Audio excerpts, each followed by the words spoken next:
ছবিতে কতগুলো খাবার রয়েছে, প্রতিটি খাবারের নির্দিষ্ট কতগুলো গুরুত্ব রয়েছে। সেদ্ধ ডিম, এটি প্রোটিনের একটি খুব ভালো উৎস। এই সেদ্ধ ডিমের দুটো অংশ, সাদা অংশ, হলুদ অংশ। ডিম প্রোটিন, ফ্যাট, ভিটামিন ও মিনারেলের উৎস।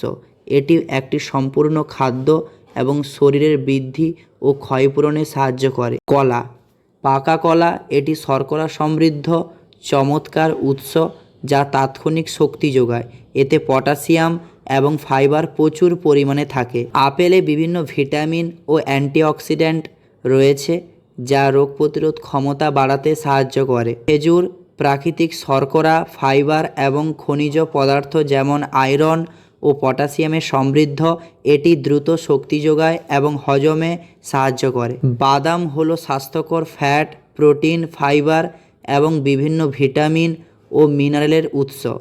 এরা হৃদরোগের ঝুঁকি কমাতে এবং মস্তিষ্কের কার্যকারিতা বাড়াতে সাহায্য করে। নাড়ু, এটি মিষ্টি জাতীয় খাবার যা সাধারণত চিনি দিয়ে তৈরি। এটি তাৎক্ষণিক শক্তি যোগায়, তবে অতিরিক্ত পরিমাণে খাওয়া স্বাস্থ্যের জন্য ক্ষতিকারক হতে পারে। দুধ একটি সম্পূর্ণ খাদ্য যা প্রোটিন, ক্যালসিয়াম, ভিটামিন ডি এবং অন্যান্য প্রয়োজনীয় পুষ্টি উপাদানে ভরপুর।